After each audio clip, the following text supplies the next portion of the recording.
Good morning, and welcome to the Meeting House of First Parish Northborough. Today, Reverend Abigail was scheduled to be here, but she is on Route 495, and she just saw the med flight helicopter go over, so she is stuck in traffic. I am not sure whether she'll get here before the end of the service or not, so have patience with us. We're just going to move forward. We are here in person, and we are also joining together by Zoom. If you are joining us today on Zoom, please share your video, if you are able, with those of us in the meeting house so that we can be a congregation together. When we don't have media on the screen here in the sanctuary, we will show the Zoom gallery view on the screen. Please now take a breath with me. Welcome to this hour of pause, the gathering of community in faith with a living tradition, where we honor the sacred and the holy in the multitude of ordinary, daily, and extraordinary ways in which each of us experience it. In our acts of resilience, of trust, and of compassion, our actions for and of justice and repair and healing with one another and with this earth universe we share with many forms of life and creation. This is our hour of pause between what was and what will be. Here we safely, mindfully breathe together.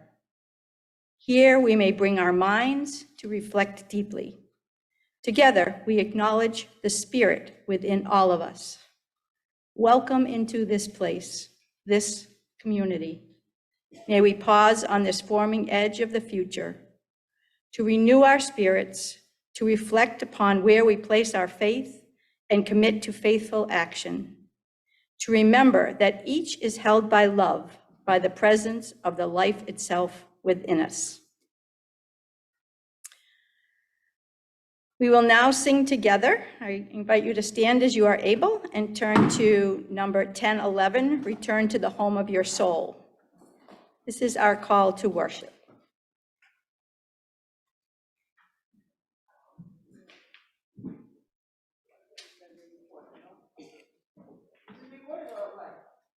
I have no idea.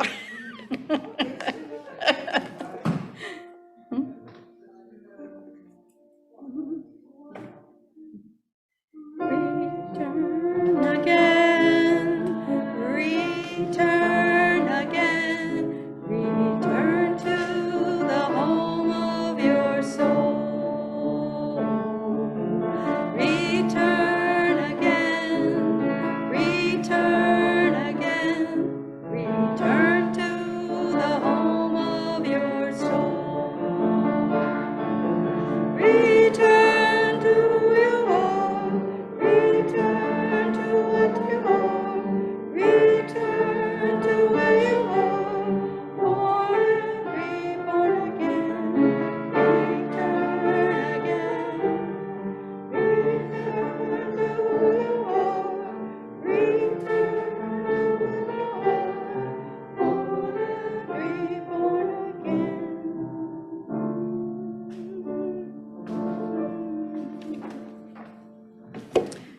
We'll now have the lighting of our chalice.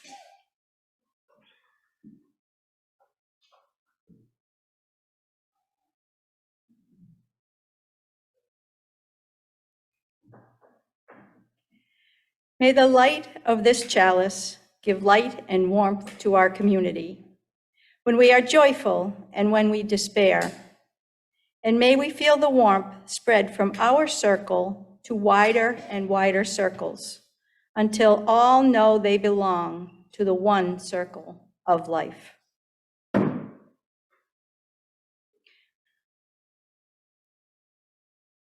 We would now like to call the four directions.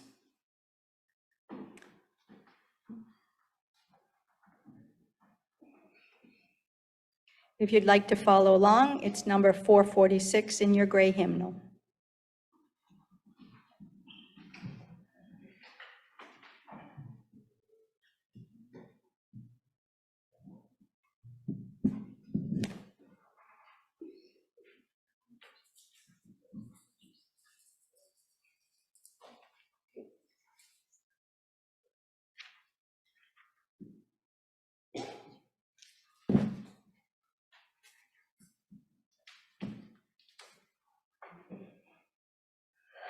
Spirit of the East, the spirit of air, of morning and of springtime, be with us as the sun rises, in times of beginning, times of planting.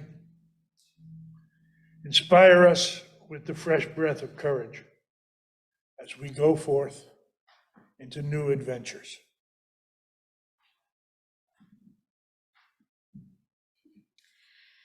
Spirit of the South, spirit of fire, of noontime and summer, be with us through the heat of the day and help us to be ever growing. Warm us with strength and energy for the work that awaits us.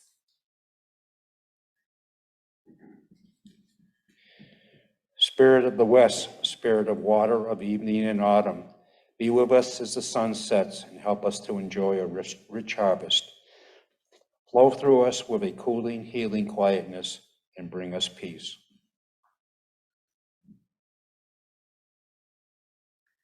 Spirit of the North, spirit of earth, of nighttime and winter, be with us in the darkness, in the time of gestation. Ground us in the wisdom of the changing seasons as we celebrate the spiraling journey of our lives.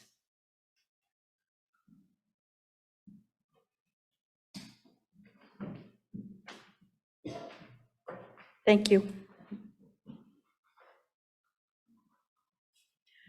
Our opening hymn is number 284, Praise, O My Heart to You. Olga's going to play the hymn through at least once, and then we will, did you want to add something, Olga? Yeah.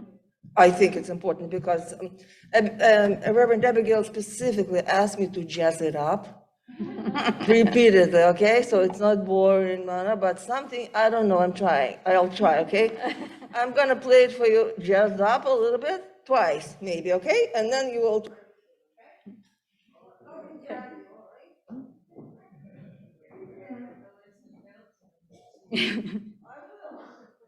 So I invite you to stand as you are able.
Well, I like the jazzy version, but we don't know the words and music yet, so it's harder.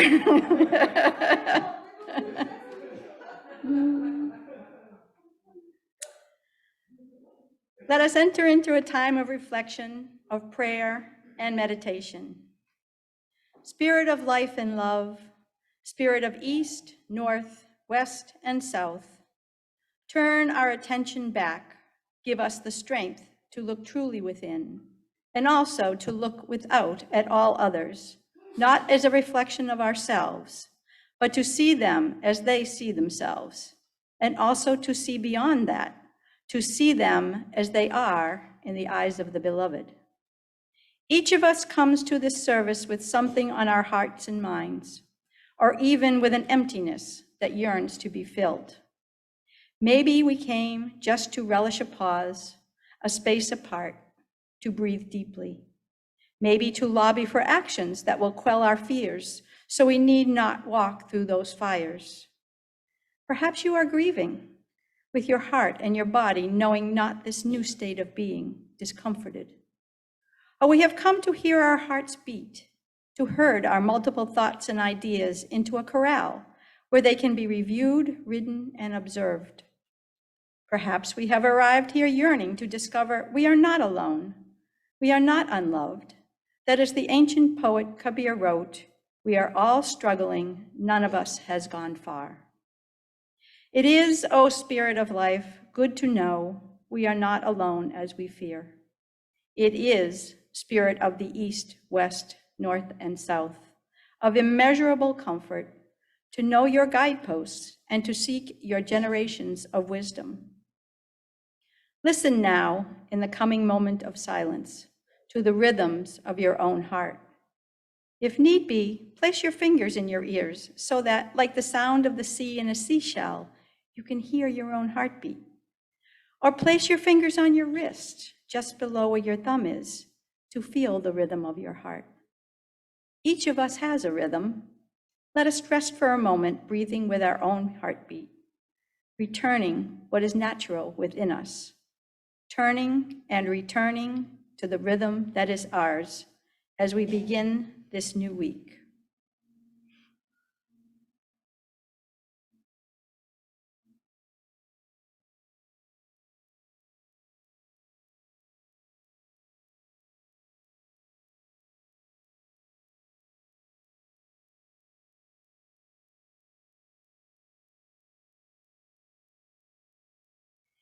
Amen. So may it be. Shalom. Olga and Kathleen will be playing a duet for our offertory, and I encourage you to give as you are able.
Thank you.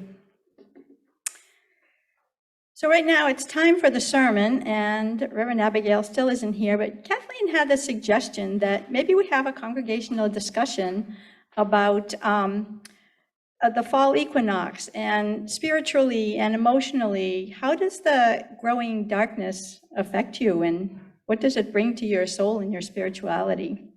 So I'm going to leave the mic up from Joys and Sorrows, because I think that would be best for Stephanie so that we can see each other. And Pam, maybe you could let us know if anybody on Zoom would like to contribute to the discussion. So if anybody would like to come up and talk a little bit about that, come on up.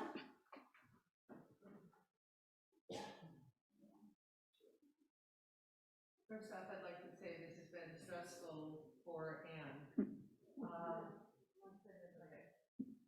It is on. All right. There you go. This has been stressful for Anne this morning, for not to have a minister. So improvising, right? It's what we can do. Looking. Is she here? Is she here? Okay. Perfect timing. I can't imagine what condition she's in to come in and lead a sermon. But to really think, what is it like for us to be a community at this time of change in the seasons and honoring them, to be a community without a settled minister, to be in transition, to be in change? Is it dark? Is it moving to light?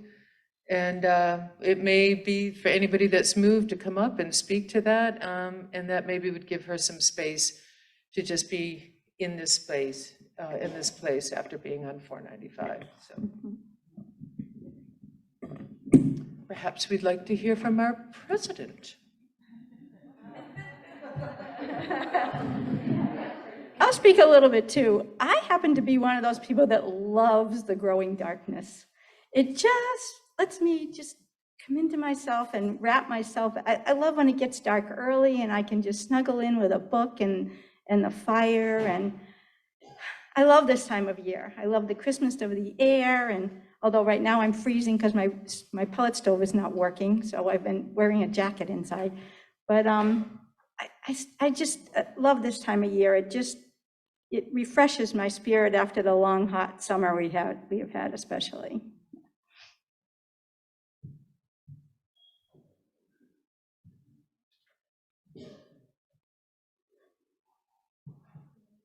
I'm really not trying to text, and like, I am looking for a poem that, I take screenshots on Facebook. I'm trying to land on it. Is this it? No, that's not it. I do this more often than I realize. Because this is the just right poem for today, for this request. While I'm still looking for it. Well, is there anybody on Zoom that has anything to contribute while Cindy's still looking? This is Corinne. I just wanted to share, I really appreciated Anne's share. I, however, have been kind of feeling a lot of dread about. Corinne has something to contribute. I'm not sure if you can hear me. Are you able to hear me? Okay. I just was saying that I appreciated Anne's share. I have been a little bit more full of dread with the upcoming darkness. I feel as though I sort of missed the summer for a variety of reasons, and now all of a sudden the cold fall has arrived, and I'm sort of mourning the loss of the summer, and I want to get more into the mindset like Anne, and I hope I can. Thanks.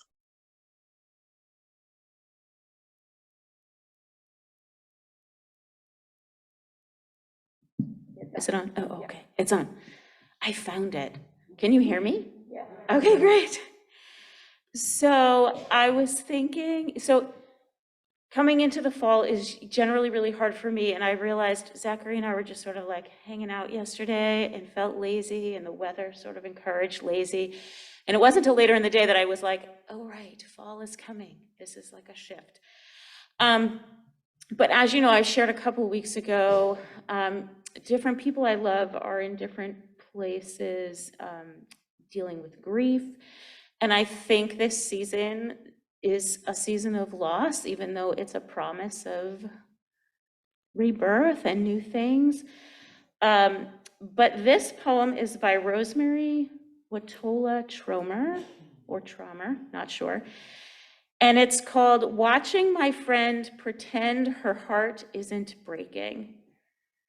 On Earth, just a teaspoon of neutron star would weigh 6 billion tons. 6 billion tons equals the collective weight of every animal on Earth, including the insects, times 3. 6 billion tons sounds impossible until I consider how it is to swallow grief. Just a teaspoon, and one might as well have consumed a neutron star. How dense it is, how it carries inside it the memory of collapse. How difficult it is to move then. How impossible to believe that anything could lift that weight. There are many reasons to treat each other with great tenderness. One is the sheer miracle that we are here together on a planet surrounded by dying stars. One is that we cannot see what anyone else has swallowed.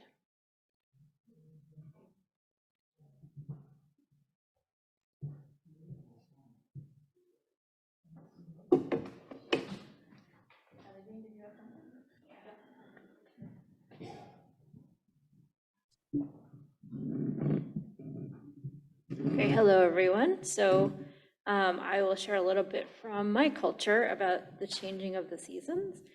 So October is an important month for the Navajo people. It signifies Ina, which is life. In the Navajo language, October is Gaje, which means half, and it is a time for the separation of the seasons when the yellow of warmer months and the white of cooler months stand back, meeting halfway. It is during this time that Nahazan, our Mother Earth, is preparing for change and provides her protection for those beings seeking shelter during the cold months. Gaje is the end of the harvest season and a time when foods such as melons, corn, squash, and beans are prepared and stored for winter. So food storage is very important to families, and indeed, my dad is at home harvesting right now, and most of my family on the Navajo Reservation are now getting all their vegetables and making things for the winter. And so we have underground root cellars, and that's what's happening. And so we do a lot of grinding and baking. So it's just a time to move into a winter time, and in winter is when we can tell stories. So a lot of our traditional Native stories are only set in the winter time, and there's a lot of Native games that we can only play in the winter time. And it's to honor all of the beings out there that come out at different times of the year, to make sure that we're in harmony with the animals and that we're not disrespecting their cycles as well for what they need. So I just wanted to share that's what it means to me to be in harmony with the animals that are going to sleep for the winter, and also the animals that are waking up, and making sure that whatever their spiritual strength is that they give us and they share with us, that we are giving that back to the earth.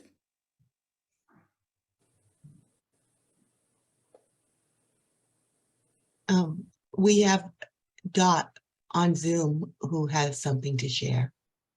Good morning. What richness.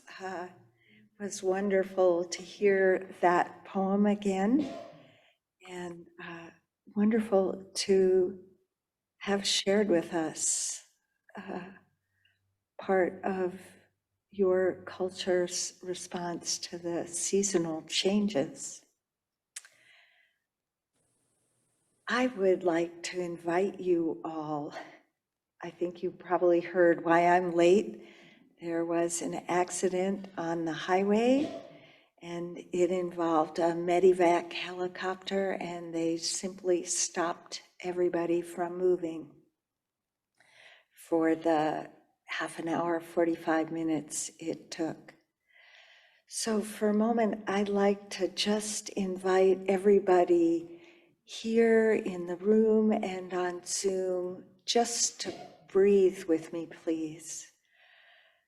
Just to take a deep breath and let it out. And because I missed your joys and sorrows, I am going to come down there and place a stone in the moment. And I'd like to invite each and every one of you to join with me. This morning's accident was a reminder that life happens. We don't always know what the next moment will bring. And someone's life was very changed this morning. So we are not a tradition that necessarily is in agreement about prayer, but I would invite you to place your energy, your goodwill, your echoes, your goodwill, your thoughts for healing to the unknown person or people. I have no idea. So I have no idea what happened or how it happened. I wish them well. I'd like to invite you to just breathe with me 3 times, deeply in and out, for these unknown people whose lives changed in some way we can't know today. May we just send energy into the universe. There's some evidence by a doctor named Larry Dosey who wrote a book years ago about, he tried to do some scientific experiments about prayer, that sending out this energy might make a difference to the person or people who were involved in that accident this morning. So we don't know them. They mean maybe in some way nothing to us, but they're human beings along with us. Let us breathe. In the spirit of healing and hope for whatever a best outcome is. Breathing in and breathing out. And breathing in and breathing out.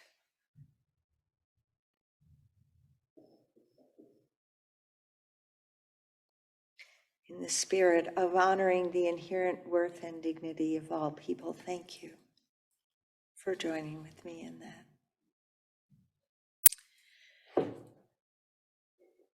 And I've come in the middle. You are down the road in worship, and I have just arrived. I brought a sermon this morning about turning, about the seasons changing, and I hope that at this point it brings us together around something. And additionally, it's going to be rendered from the computer. I apologize, and without glasses.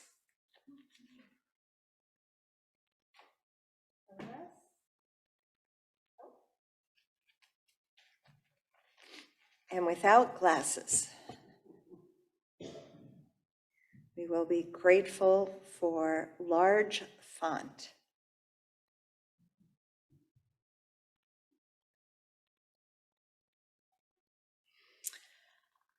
When you saw your announcements this morning on the screen, I believe there was a postcard with a quote attributed to the Cree, someone in the Cree Nation.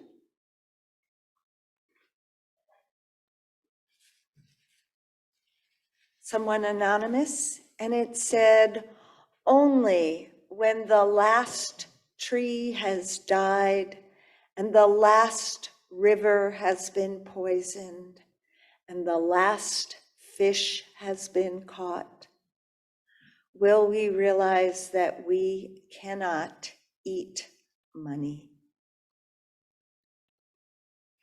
I first saw this quote while I was visiting in Costa Rica, and I saw it in Spanish.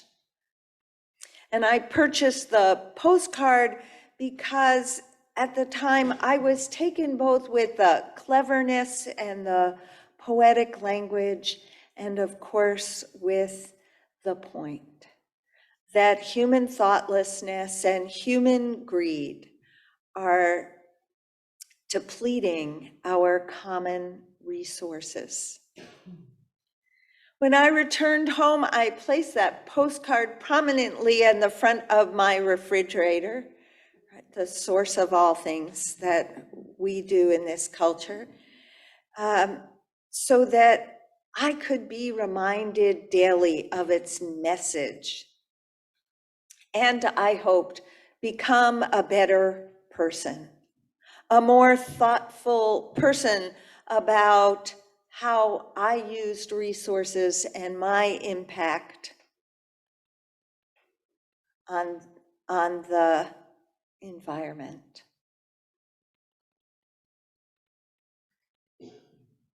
Friends would come over and see the saying, and of course, it often sparked great conversations about how we can, about the world and climate justice and environmental justice and our roles in it.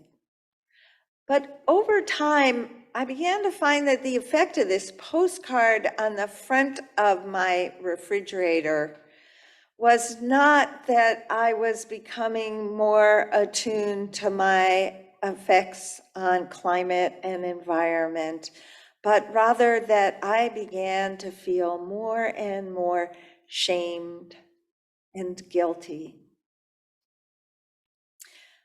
I would say that its biggest effect is I stopped eating fish. And having grown up on the coast, where fish was a large part of my family's diet, that was a loss. So I took the refrigerator down. I took the postcard off the refrigerator and put it in a drawer because I couldn't stand feeling judged and shamed by the postcard anymore.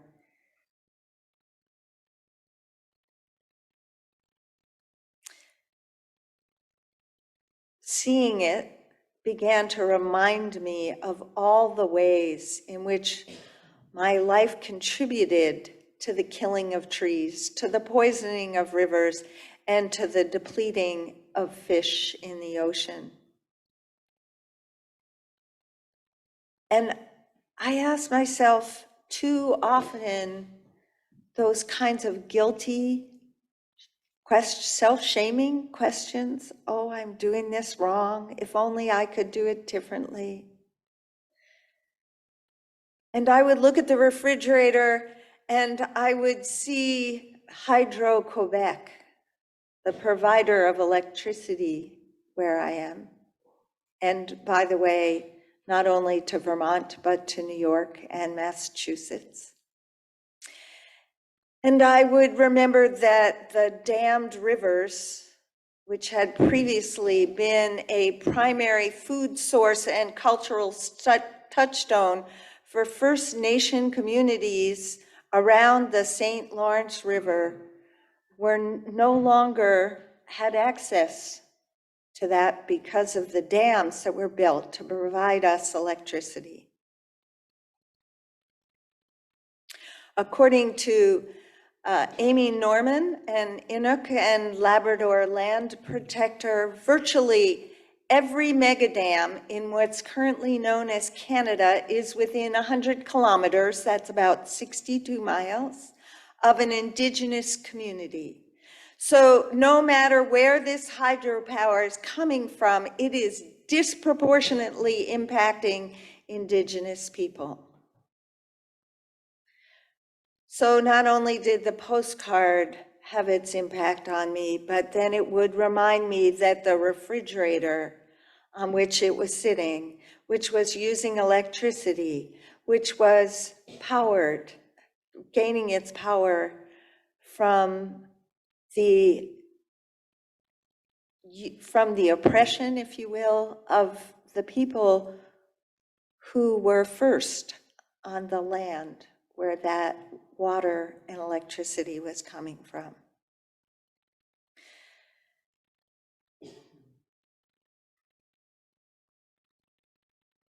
Now, I'm not here to make you all feel guilty and shamed. I'm not even here to make myself feel more guilty and shamed. But it's why I took the postcard off the refrigerator after a while.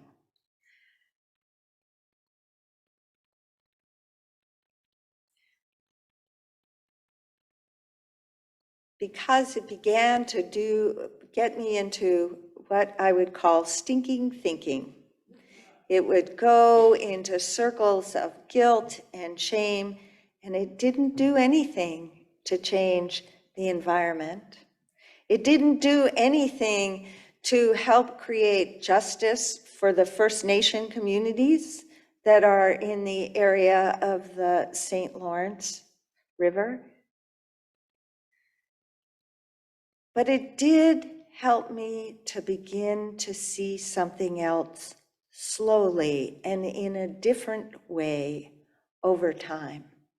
And to that, I do invite you.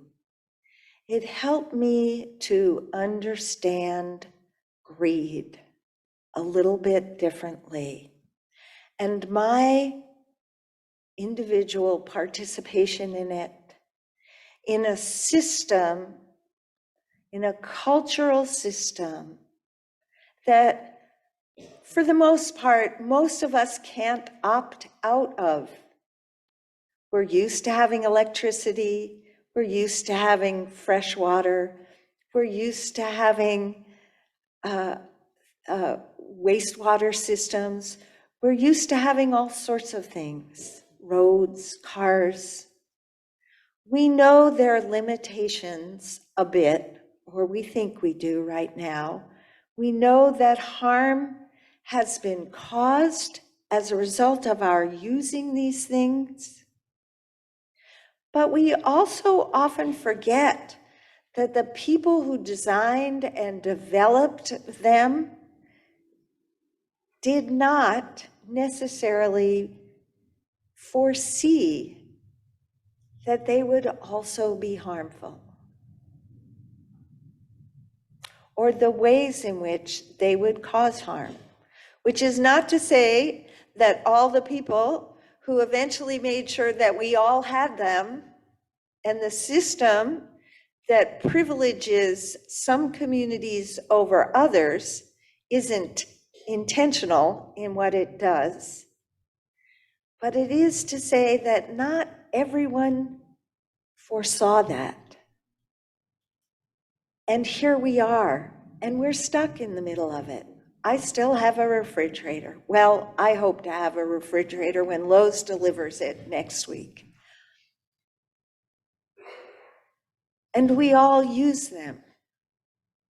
So how do we deal with this greed of our culture without turning it into internal and personal stinking thinking? Or our use of cars and our use of motorcycles, which is what's going on down the street there. Looks like a rather large motorcycle rally. Because our lives, we're not going to all stop living in this world. And yet, our hearts and our souls ask us to do so in a way that is consistent with our hopes and beliefs for a world where there is environmental justice, where the First Nation communities along the St. Lawrence are the first peoples to be asked about changes, not the last, not the peoples upon whom changes are, whose communities changes are made without any say. And we're working on it. It's happening slowly. We needn't be quite as shamed and guilty as I felt at some point with that postcard.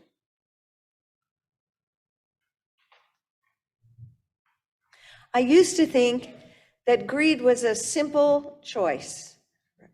Maybe some of you remember reading the myth of King Midas when you were younger. Perhaps I read it as a child.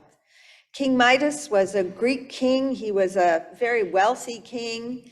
He had all sorts of beautiful things around him, and he loved them, and he loved gold particularly. So he did a favor for one of the gods, and the god said, well, in payment, I'll give you anything you want. And King Midas loved gold, right? So he asked for everything he touched to turn to gold. And the god looked at him and said, really? You think you want that? Could you think that through one more time? And the god said, no. And King Midas said, no. And God said, okay, I promised you one. So King Midas got his wish granted. He went out, he touched a table and it turned to gold. It was lovely. Can you imagine this golden pulpit? And then he touched some other object and it turned to gold, and he was very happy. And then he picked up a rose to smell it. And he wasn't so happy. And then his daughter came into the room and he hugged her, and she turned to gold. And he saw the mistake of his ways. In the myth, he begs the god to take it away from him, this blessing, which is really a curse. Goes to the water, he washes his hands, and he is cleansed, and he becomes a very different kind of king, one who is grateful for every small thing he has. And when I was young, I used to think it would happen that way, right? I'd do something wrong, I'd see the right of it, and I'd see the wrong of it, and I'd always do right after that.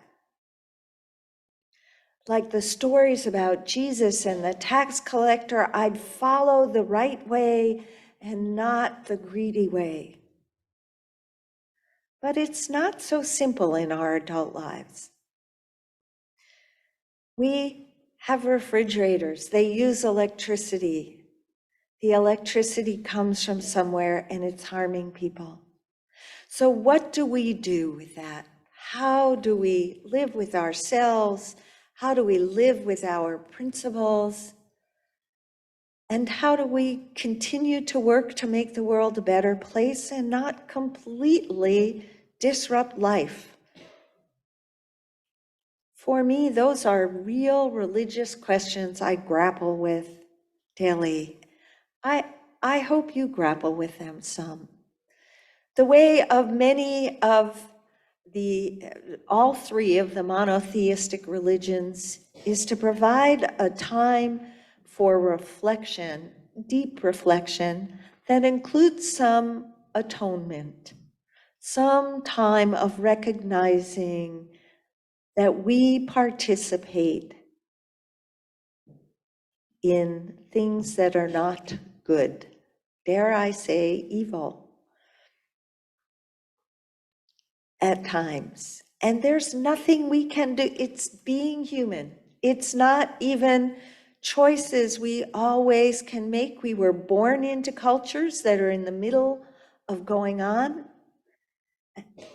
And so are the generations after us.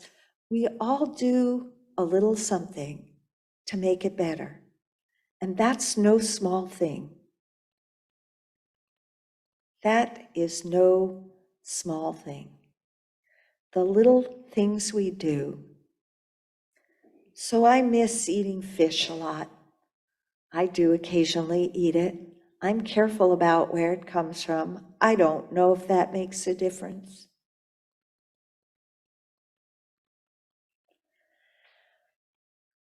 The Jewish holiday of Yom Kippur, which happens this week, is one of those times of reflecting on the ways in which we have done wrong or we do wrong. And all that Judaism asks of its practitioners in this season is that they recognize and name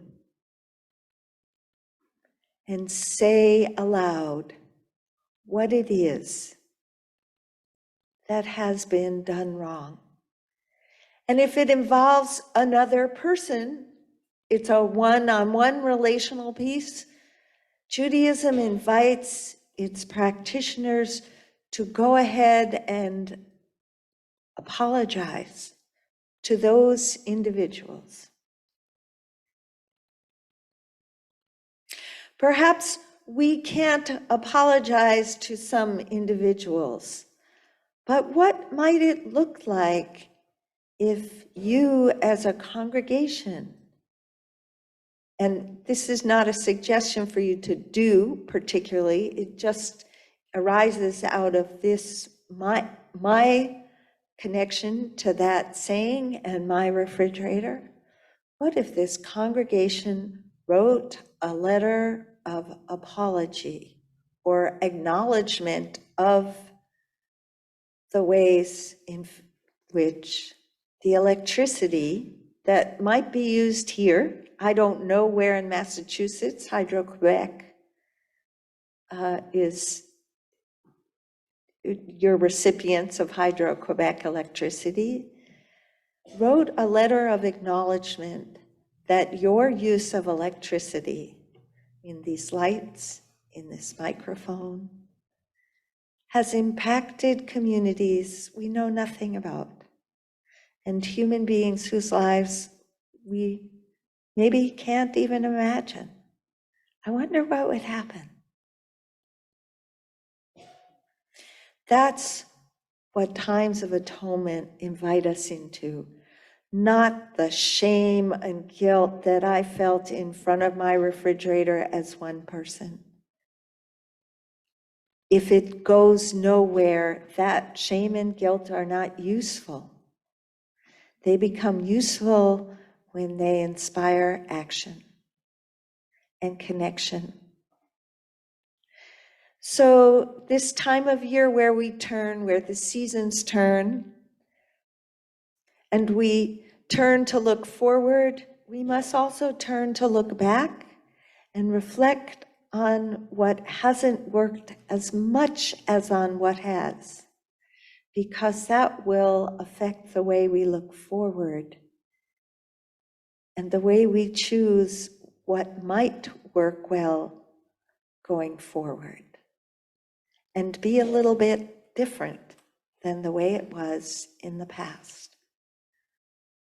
We may not be able to change whole systems and move mountains, but our thoughtful reflection on the ways in which we participate simply by being in this culture and society, and consider taking some direct actions to the people whose lives are affected by us.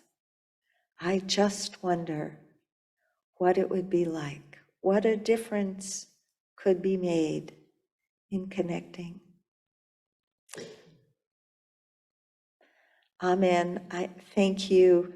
As you could all see, it was impossible to read a sermon, so thank you for your goodwill this morning.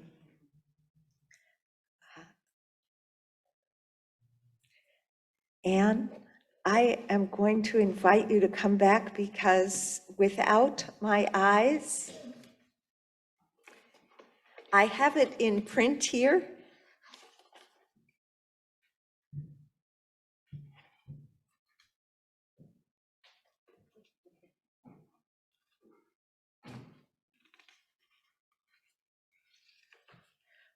Oh, okay. Um, We have a responsive reading this morning. I am mindful of having delivered a improvised sermon this morning with so many jazz musicians in the.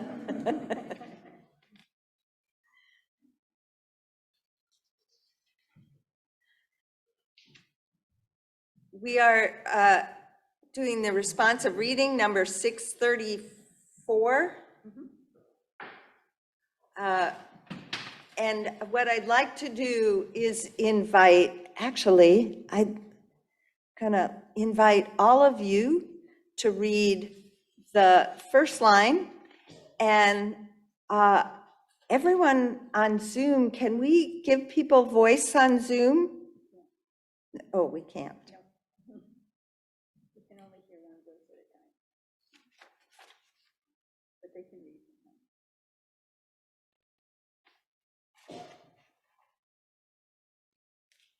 Okay.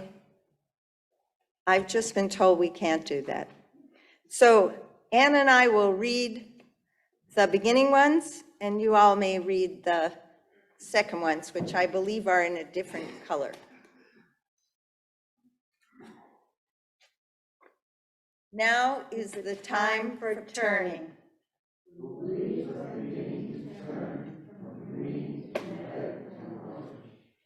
The birds are beginning to turn and are heading once more toward the south.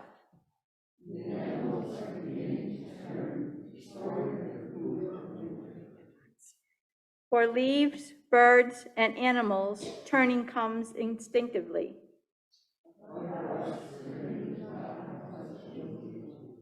It takes an act of will for us to make a turn. It means breaking with the old habits.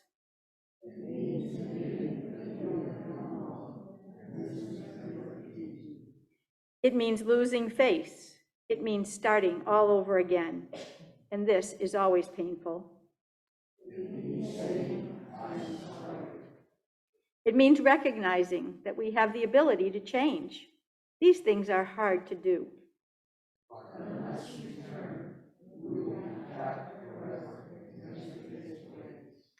Spirit of life, help us to turn from callousness to sensitivity, from hostility to love, from pettiness to purpose, from envy to contentment, from carelessness to discipline, and from fear to faith.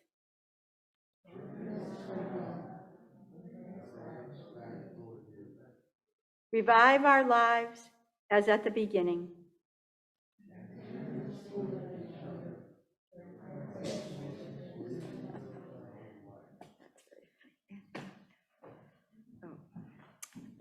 And now we invite you to join in singing together Blue Boat Home, or did you sing this already? It's number 1064 in the teal hymnal. I invite you to stand as you are able. Did you do this part? You good with this part? No? Okay.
pause on the edge is coming to its close today. We extinguish this chalice by carrying its warmth in our hearts. We will return now to the pushes and pulls of every day. May our return carry the blessings of east, south, west, and north as we bid them goodbye, but seek their courage, strength, peace, and wisdom of the changing seasons as we go forth into this coming week. Blessed be.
Going